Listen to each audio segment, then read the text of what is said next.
Hey everybody, welcome back to class. Now I know the first thing you're thinking is, look at Dr. Markow, he's wearing a suit, he's wearing a coat, he's all fancy this week. What's going on?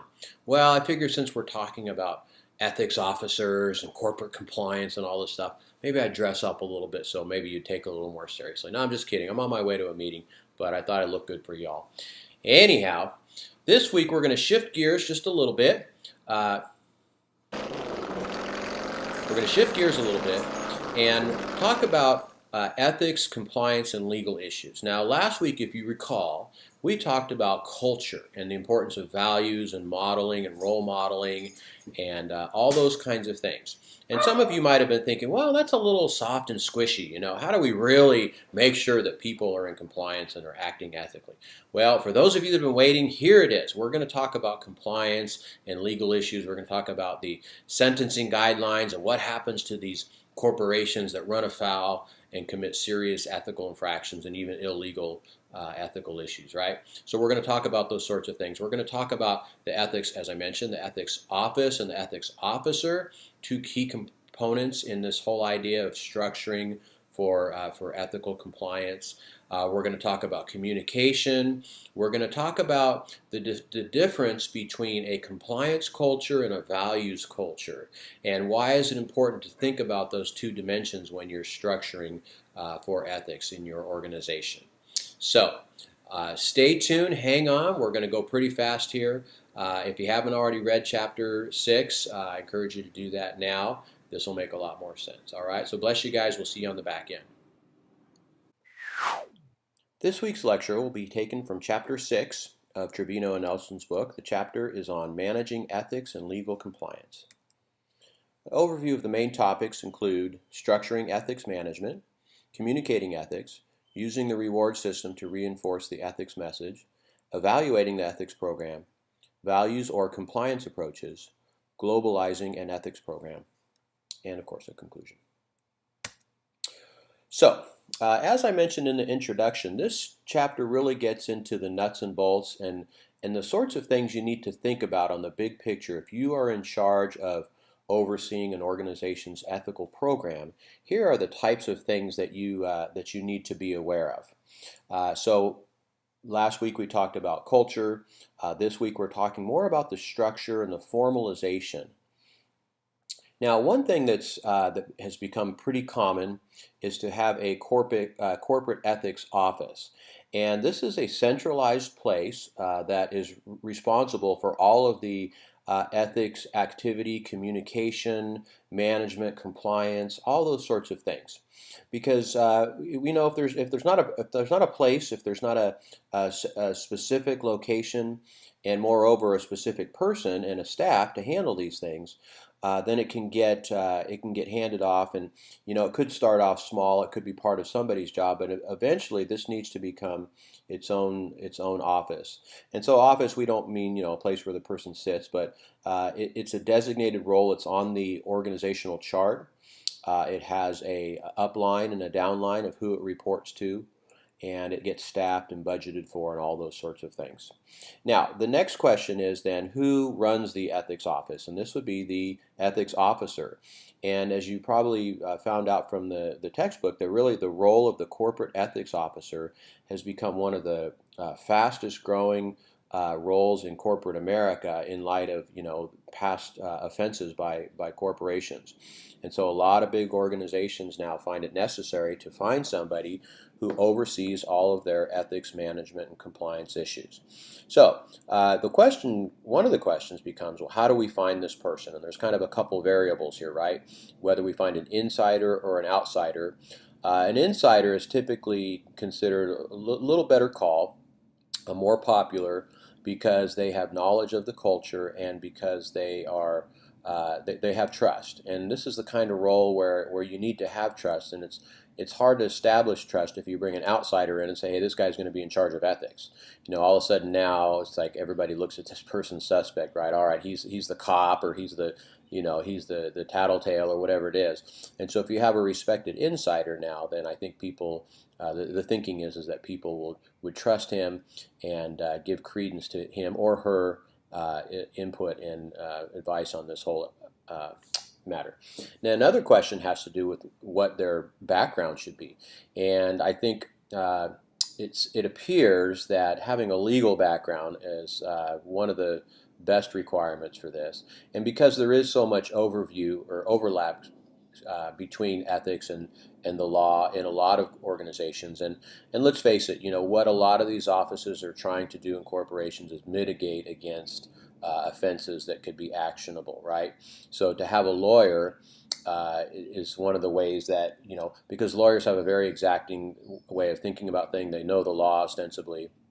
Now, the downside with having a lawyer is that typically a lawyer, corporate counsel, is looking out for the interest. They're looking at how to defend the organization against criminal wrongdoing, right? So that can set a tone. That can sort of give an organization a defensive posture, as opposed to one that's open, that's transparent, that tries to look at itself honestly and see where the holes are and the chinks in the armor. So there's kinds of pros and cons of having a lawyer there.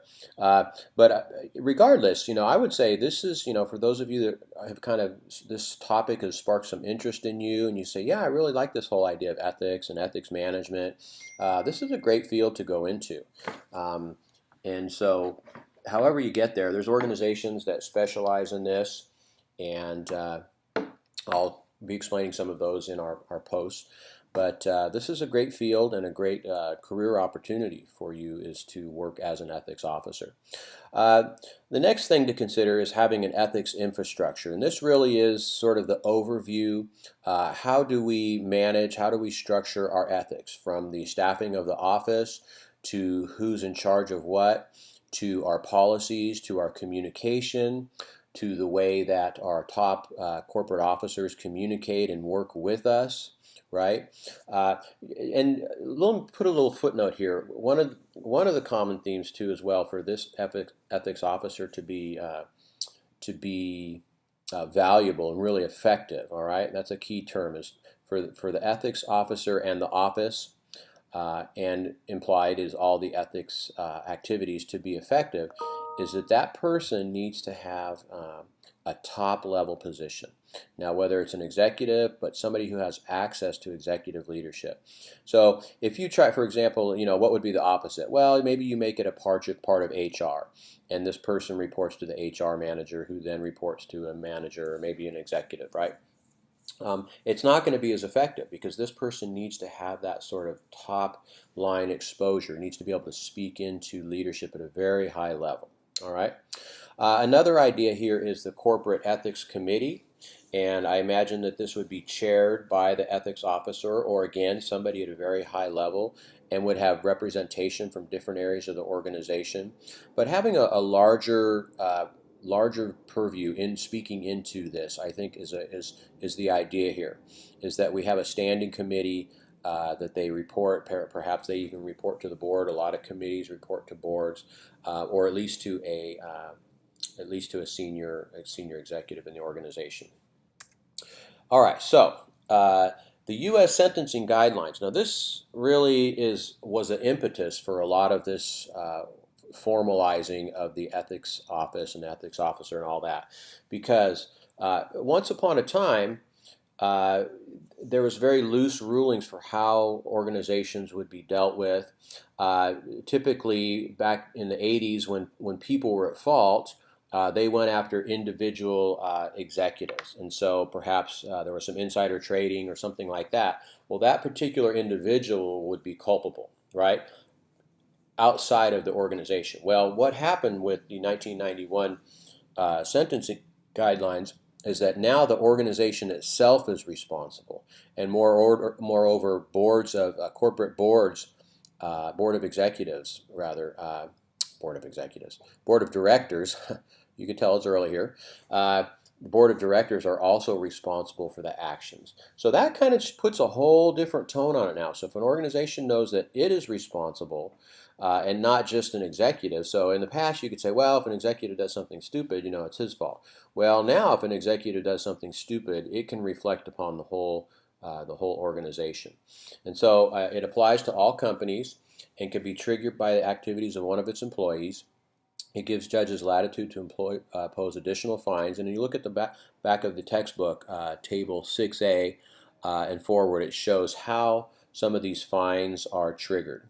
Now, here's the scary part about the U.S. sentencing guidelines. There's something now called the corporate death penalty. This is on the table, and the government forces company to divest all assets to be liquidated. All right, so a company can be in such ethical violation that the corporation itself would have to fold. And this most famously happened with Arthur Andersen in wake of the Enron scandal. They still had their tax practice, but their audit division was folded. They could no longer practice audit anymore. So it has happened. It's extreme. It's rare. But it is an option now, and so corporations have to realize that if they fall into serious ethical problems, that they can be divested of their assets and whatnot.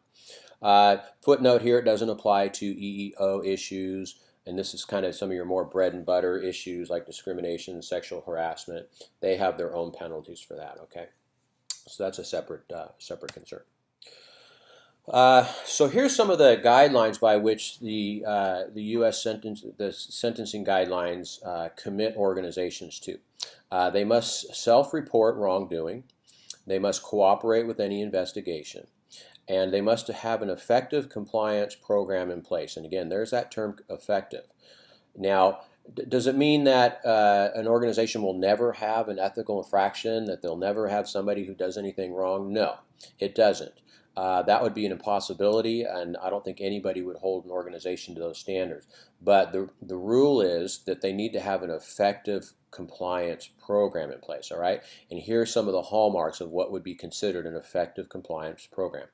A defined, well-communicated policy, specific executive name to manage ethics and compliance. All right, so this is what I was talking about earlier. Does the ethics officer have an executive level position, or do they report directly to an executive? That care is taken in hiring and promotions. And so, for example, do you look into somebody's background? Do you do a background check, especially if it's sort of a sensitive position where they have access to, perhaps secret information or lots of funds? Do you do any background check on those sorts of things? How are people promoted, right? Do you take ethics into consideration? And we talked about this last week, but you can actually build ethics into promotional consideration. So if somebody is found to have some ethical issues, yet they're continuing to be promoted, well, you'd be out of compliance, right, according to this guidelines here. That there's ethics and compliance training and communication for all employees and agents, and we'll talk a little bit about that in a bit. That there's compliance and reporting systems, okay? So in other words, how do people communicate if there's an ethical infraction? And we'll talk about that as well in terms of having like hotlines and whatnot. That care is taken regarding future offenses, and that there's consistent discipline. So you consistently treat people with ethical infractions the same. All right.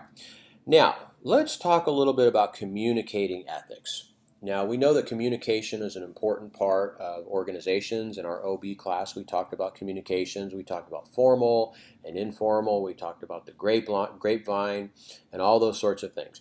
And so with ethics, it's no different. In fact, it's probably more important that you have a real well thought out communication strategy for your ethics compliance program. And so, of course, rely on some of the basic communication principles that we know, understanding the message and the sender and the environment, speaking appropriately to different groups and different levels and whatnot. Evaluating the current state of ethics communication. So again, when you're starting a program like this, you always want to have some sort of baseline, right? What's our baseline? How do we do things now? And so you can survey employees. I think the textbook had a lot of good ideas for how you evaluate programs, but you can do an initial survey of people to ask how well they feel ethics are communicated in the organization. Multiple communication channels, and there's so much today. There's so many ways to communicate through the web, through printed pieces, right, through brochures, through social media. And I think the book gave a great example of the chief compliance officer of Best Buy, how she set up her own blog. And she used that as sort of a communications piece. And people really enjoyed that because apparently she's very honest and earnest and forthright on this thing. And so thinking of creative ways that will engage your employees in wanting to talk about these sorts of things. Novel approaches to ethics communications. I think I gave you a good example there. Is it written into your values, your missions and values statements, right? So do you say something specifically in your mission statement about ethics? Policy manuals. Now this is kind of, bread and butter, bottom line, right? Everybody has to have a policy manual. But how clear is it? How well written is it? Does it have lots of legalese, right? You don't want to make it so technical and like a law manual that people can't really read it. Again, considering your audience, a lawyer might be in charge of your ethics office, but that doesn't mean that everybody in the organization understands legalese. So writing it in a way that's down to earth and understandable. Codes of conduct are important.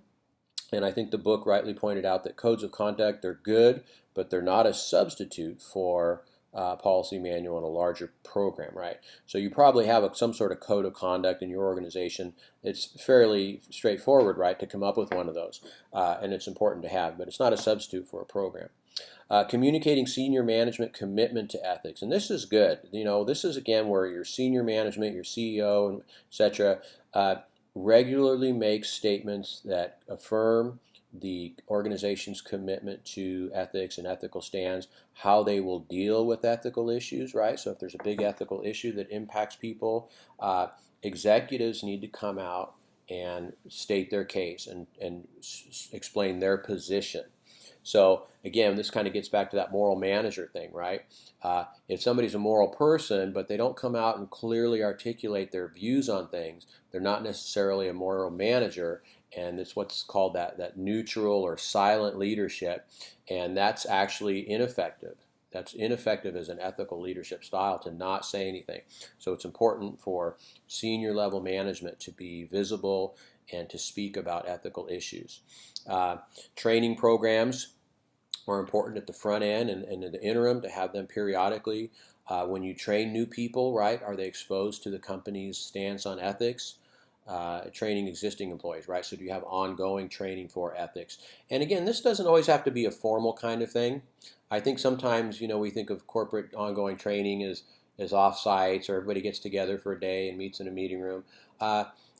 Consider things like informal training, where perhaps a manager of a small group, once a month or something, has a brown bag lunch thing, and they talk about the latest ethical issues. Maybe there's something that's going on with a competitor or in the industry, and it's just kind of a more informal way to bring it into the conversation.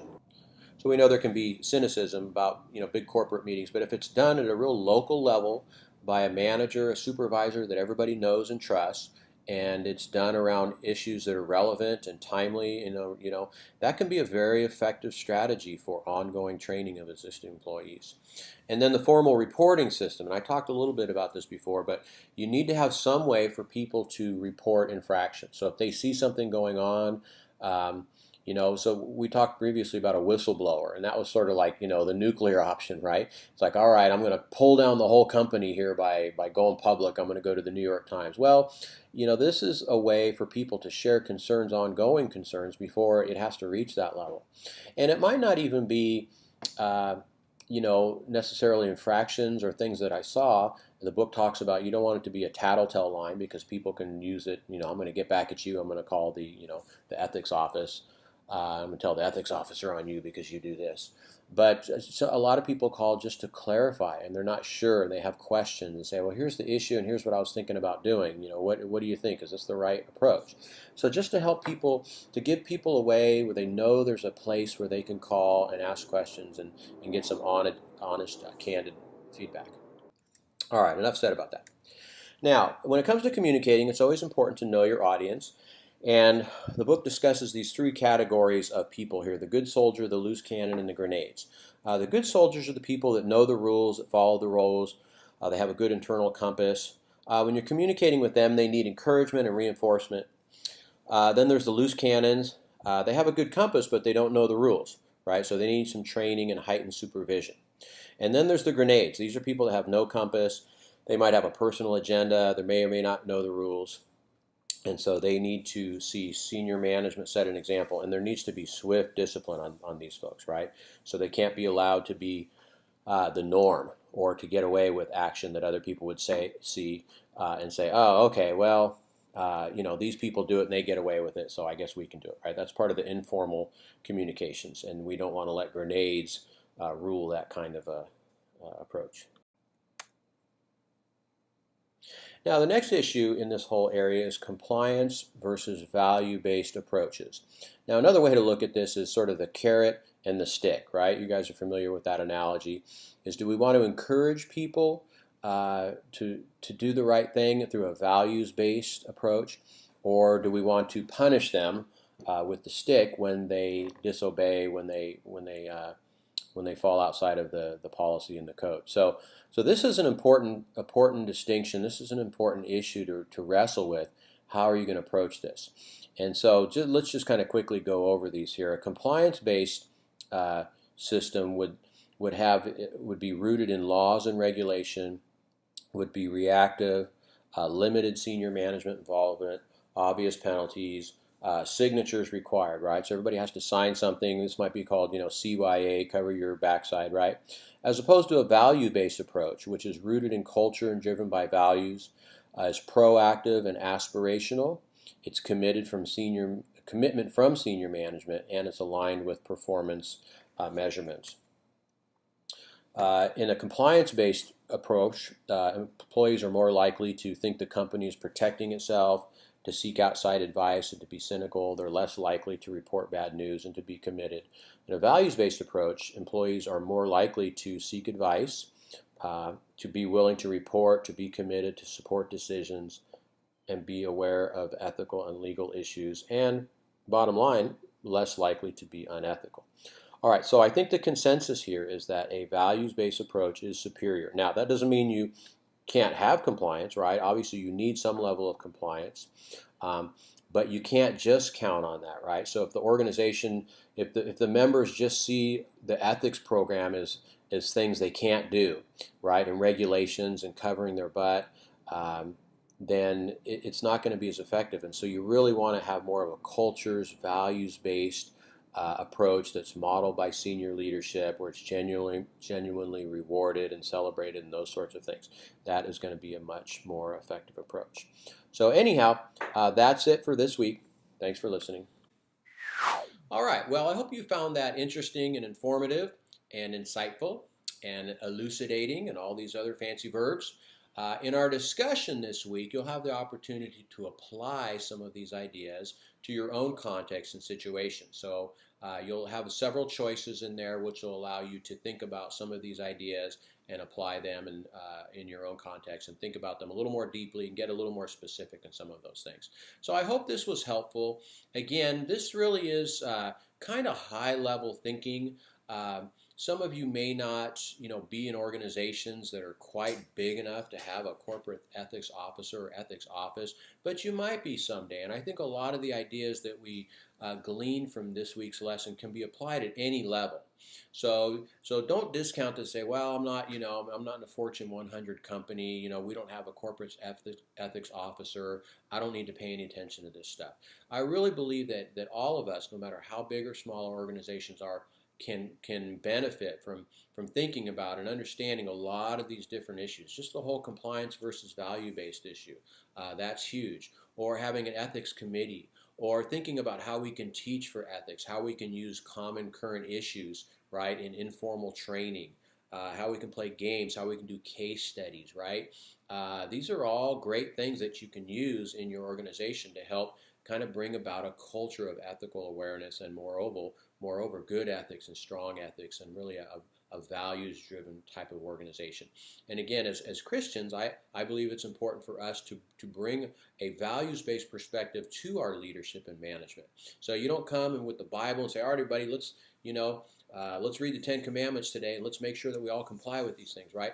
But we should be thinking in the back of our minds, how can I help my organization to really reflect God's heart and to really bring a different perspective than perhaps somebody else might? So you might not be in the role of ethics officer, but if you're a manager or leader, you still need to be thinking, how can I make a value-based perspective more of a reality across the board in a systematic way, right? Because that's our heart, is to honor the Lord in what we do. So I think some of these ideas will help you do that in a more formal and systematic way. All right? So enough said about that. Look forward to seeing you guys in the discussion board. Bless you all. We'll see you online.